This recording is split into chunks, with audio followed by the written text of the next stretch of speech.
Mami, kahit mismo sa bahay natin, pwedeng madisgrasya ang ating mga chikiting.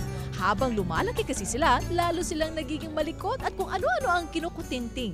But worry no more, may paraan para maiwasan yan. Narito ang mga tips para gawing safe at secure ang mga bata sa ating bahay. Una, alisin o iligpit ang mga chokables o yung maliliit na bagay na pwedeng damputin at isubo ng mga bata. Delikado rin ang mga nakalawit na tali o kable.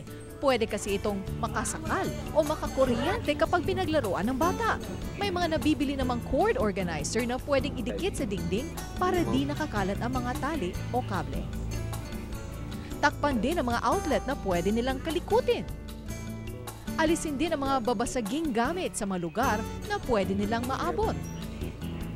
At syempre, huwag ding hayaan na pakalat-kalat ang mga gamot o iba pang kemikal na nakakalason. Madalas na mauntog ang mga bata, kaya magandang lagyan ng mga rubber-proof ang kanto ng mga lamesa para iwas sugat.